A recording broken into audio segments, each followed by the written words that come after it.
e Isabel e mais 3 homens chegam. Alberto diz que ela está incomodando e pergunta o que ela quer dessa vez. Isabel revela que ele vai ter que acompanhar os agentes da Polícia Federal e que a Força Aérea encontrou o avião que levava os pertences dele. Dionísio arregala os olhos e um homem entrega um papel para Alberto. Alberto lê e Isabel diz que ele terá que comparecer na Polícia Federal. Ela então pergunta se ele quer ir por bem ou se ele prefere ir algemado. Dionísio diz que isso é um absurdo. Alberto pede calma e diz que eles entram lá fazendo esse tipo de acusações, mas que mesmo assim eles merecem uma resposta educada. Ele então diz que ele não tem nenhum avião e que na verdade pegou um emprestado para entregar umas obras de arte de seu avô, e que ele não tem nenhuma fortuna e nem esse avião é dele, e que se foi utilizado para cometer um crime, ele não tem nada a ver com isso.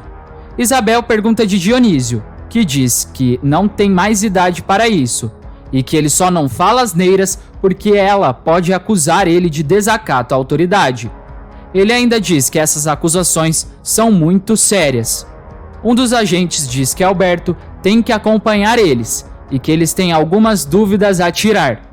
Alberto diz que faz o que precisar para acabar com essa palhaçada, mas que vai processar todos eles por danos morais. Ele então é levado pela polícia. Na delegacia, o piloto do avião que ia transportar as joias fica frente a frente com o delegado.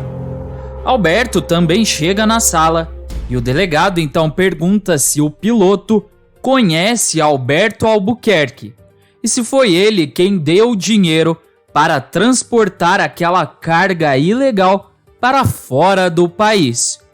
O piloto então se vira para trás, olha para a cara de Alberto, mas não diz nada. Alberto então já aparece na sua casa, dentro do escritório de Dionísio. O velho fica aliviado ao ver o neto e diz que bom que ele está lá, e revela que ele não sabia o que ele deveria fazer e nem a quem ele deveria recorrer. Ele ainda diz que achou que seu neto ia, mas Alberto interrompe o avô e pergunta se Dionísio achou que ele ia ficar detido na delegacia e não ia ver o sol tão cedo. Dionísio diz que é claro que sim, e pergunta como o neto conseguiu se livrar daqueles intrusos insuportáveis, vulgo tenente e policiais. Alberto revela que o piloto disse para a polícia que nunca tinha conhecido ele e fingiu que eles nunca tinham se encontrado. Dionísio pergunta como é que ele conseguiu isso. Alberto revela que ele vai ter que pagar uma pequena fortuna para a família do piloto por meio de Gonzalo e que ele vai conseguir contratar um bom advogado e o piloto vai pegar pouco tempo de prisão. Dionísio diz que já as joias dele, que ele conquistou com tanto sacrifício, não foram salvas. Alberto se senta e diz que infelizmente ele teve que dizer que nada daquilo era deles e que ele nunca tinha visto aquelas joias. Dionísio pergunta se o neto tem consciência do que ele fez. Alberto não responde e Dionísio diz que ele perdeu todas as suas joias, todas as suas relíquias e toda a sua fortuna. Alberto diz que a fortuna do avô está na empresa e não naquelas joias. Mas Dionísio bravo diz que isso já está indo longe demais e que tudo isso é por causa dessa caboclinha de Alberto e que Esther é a origem de todo o mal. E ainda que por causa de Alberto, ele perdeu todo o seu passado. Alberto pergunta o que o avô queria que ele fizesse e pergunta se o avô queria que ele dissesse que as joias eram dele. Alberto ainda diz que ele conseguiu agir para não ser reconhecido pelo piloto e que ele, na verdade, deveria estar recebendo os parabéns do avô.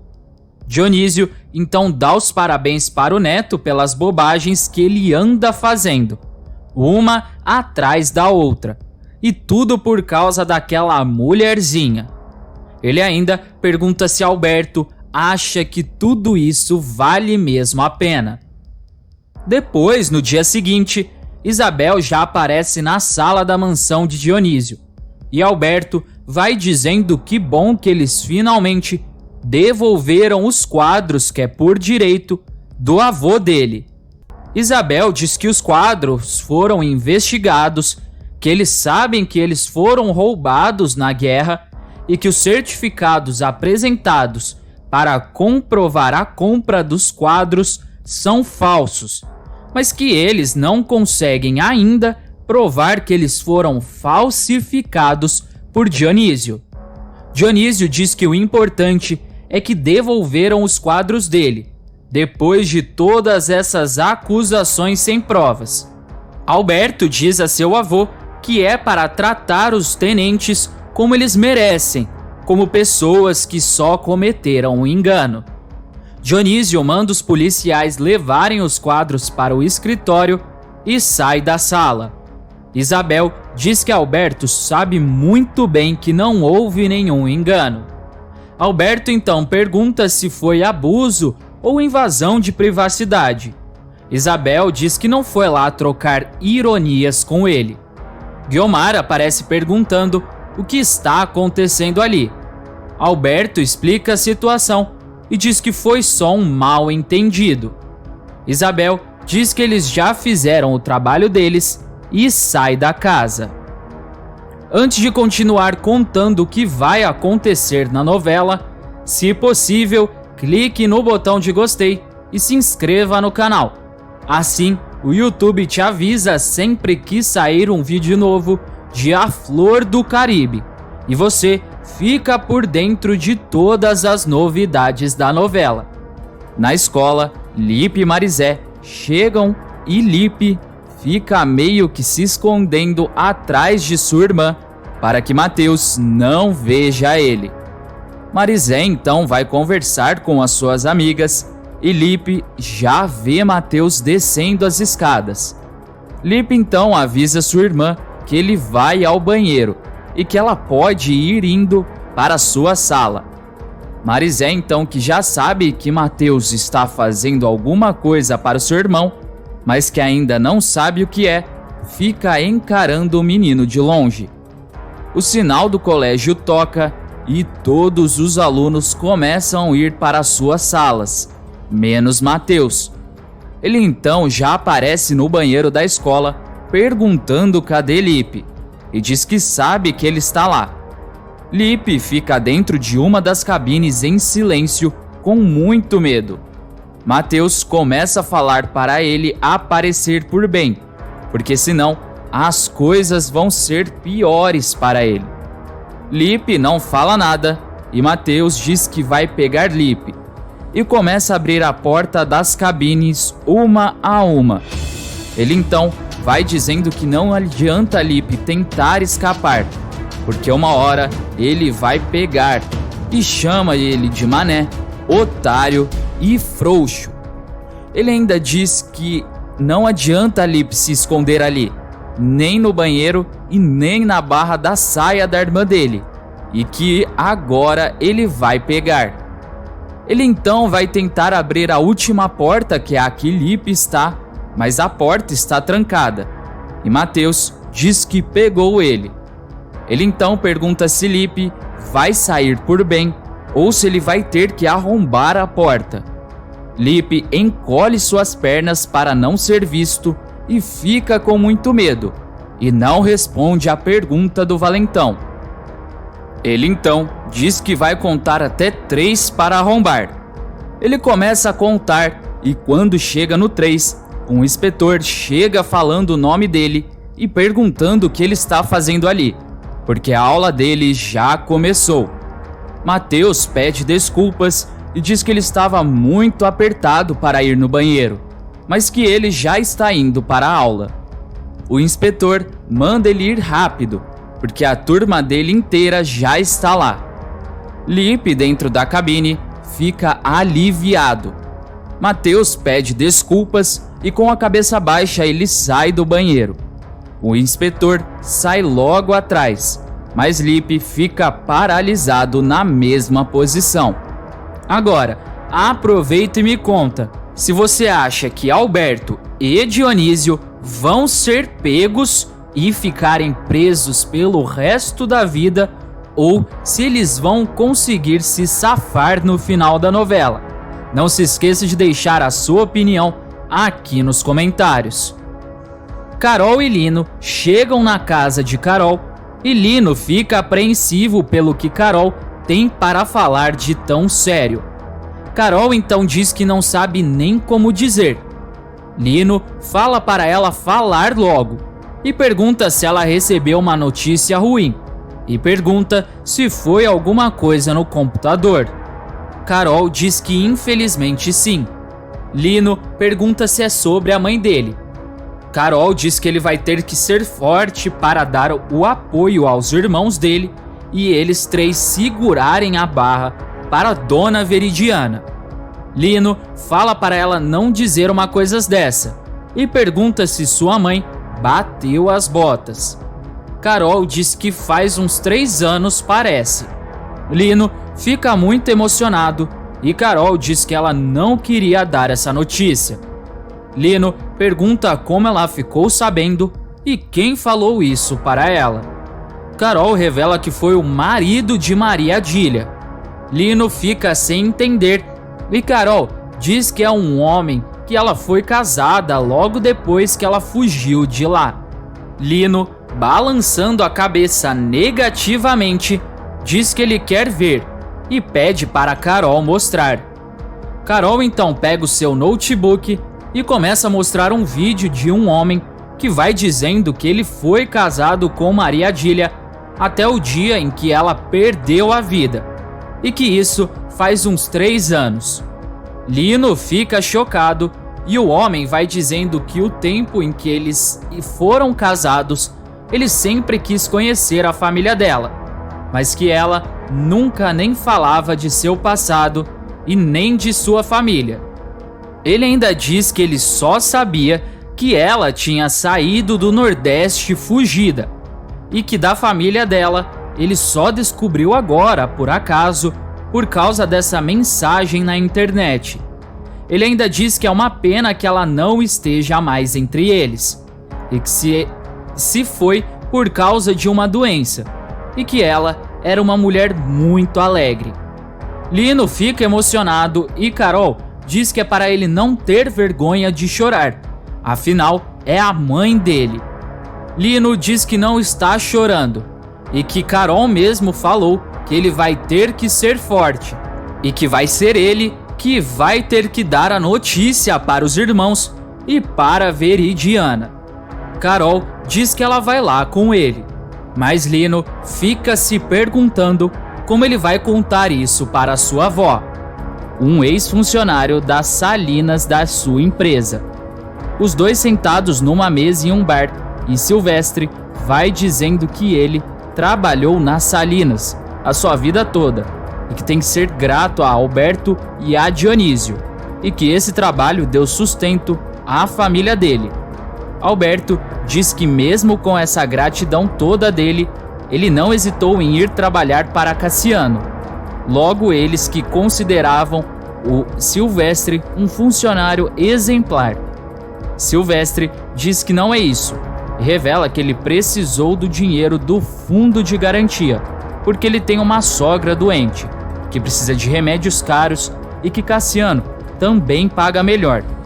Alberto diz que daqui a um tempo o FGTS vai acabar e que sabe que o dinheiro que Cassiano paga não é tão bom assim. Ele então pergunta se a saúde da sua sogra não melhorar, é com o dinheiro que Cassiano paga que ele pretende resolver a situação. Silvestre nega e diz que o dinheiro já está acabando, que o tratamento é caro e que ele não sabe mais o que fazer. Alberto diz que lembra do seu avô falando que quando Silvestre foi pedir emprego na empresa deles, ele não foi aceito, porque ele teve um problema em outro estado. Alberto continua dizendo que esse problema foi uma briga que resultou em um falecimento, mas que Dionísio interferiu e Silvestre acabou conseguindo o emprego. Alberto ainda pergunta se ele está mentindo. Silvestre diz que foi em legítima defesa e que isso já faz muito tempo. Alberto diz que seu avô estava completamente certo em apostar em Silvestre e revela que Silvestre, sendo um funcionário exemplar, ele devia voltar a trabalhar nas Salinas, mas com outro cargo, um cargo de supervisor, ganhando um salário bom e ainda ele vai receber uma bela bonificação e uma boa quantia em dinheiro. Silvestre diz que achou que Alberto ia cobrar ele por estar trabalhando na mina de Cassiano. Alberto pergunta quem é ele para cobrar alguma coisa de alguém e diz que na verdade é muito pelo contrário, e ele foi fazer uma proposta para Silvestre. Alberto então pergunta se Silvestre aceita. Silvestre diz que é claro que ele aceita. Alberto diz que só tem um problema, e que foi por isso que ele lembrou todo esse passado de Silvestre. Alberto então revela que esse acordo só vai valer se Silvestre fizer um servicinho para ele, e que quer ver se Silvestre é capaz de voltar nos velhos tempos. Silvestre aparece na mina, que já está sem ninguém, e ele fica iluminando as coisas apenas com um lampião. Ele então tira de uma mochila uma bomba e coloca dentro da mina. Logo depois, ele coloca umas pedras em voltas para esconder e logo depois sai. No dia seguinte, ainda na mina, os funcionários vão trabalhando junto de Cassiano, que fica fiscalizando eles. Silvestre também está presente na mina, mas ele fica bem nervoso e começa a ter uma respiração ofegante. Ele então olha para o controle que ele está segurando e sai da mina. Enquanto isso, todos vão trabalhando, mas de repente acontece uma explosão dentro da mina. Com a explosão, alguns funcionários conseguem fugir, mas Cassiano, que estava bem perto da bomba, acaba ficando preso, desacordado nos escombros que a explosão causou. Do lado de fora, Duque chega na mina num bug e vê os funcionários todos lá fora. Ele então não vê Cassiano e corre para dentro da mina para salvar o amado de Esther. Outros funcionários também entram e dizem que Cassiano estava perto da explosão. Duque diz que vai até lá e fica chamando pelo amigo, mas os funcionários ficam puxando ele e dizem para eles irem embora, porque ali está caindo tudo. Depois de um tempo, do lado de fora, a ambulância já está prestando socorros para os funcionários feridos e os tenentes também chegam junto de Amaralina. Logo depois, chega Esther, que já ficou sabendo da notícia e está muito nervosa. Ela sai do carro e os tenentes, Duque e Amaralina, correm para falar com ela. Esther então pergunta se já acharam o Cassiano. Isabel responde que ainda não. Amaralina então tenta consolar a loira dizendo que eles vão encontrar o Cassiano e que ele já passou por coisas muito piores. Rodrigo diz que eles têm que ter pensamentos positivos e que eles vão encontrar o Cassiano com vida. Esther diz que Deus ouça ele, porque ela não consegue parar de pensar no pior. O comandante então chega dizendo que eles encontraram o Cassiano. Esther pergunta como o amado está e manda o comandante dizer a verdade. O comandante revela que Cassiano está inconsciente e que, segundo os médicos, ele não está nada bem. Os paramédicos então aparecem com Cassiano em uma maca e Esther vai indo atrás chorando muito e dizendo que é para Cassiano não deixar ela sozinha. Ele vai sendo colocado na ambulância e Duque vai dizendo que a Amaralina tem razão e que Cassiano é forte e que não vai ser dessa vez. A ambulância então corre para o hospital. Já no hospital, o doutor aparece e diz que Cassiano vai precisar fazer uma cirurgia de emergência para a retirada do baço e que eles não podem perder tempo. Ele então revela que para isso eles precisam de uma transfusão de sangue. Amadeu pergunta qual é o tipo de sangue do Cassiano. O médico então diz que é AB negativo e que esse é um tipo extremamente raro e que eles não têm no banco de sangue. Rodrigo então diz que ele é AB negativo e que pode doar. O médico diz que é ótimo. Antes de ir embora, não se esqueça de deixar aqui nos comentários a cidade e o estado de onde você está assistindo a novela. Até mais!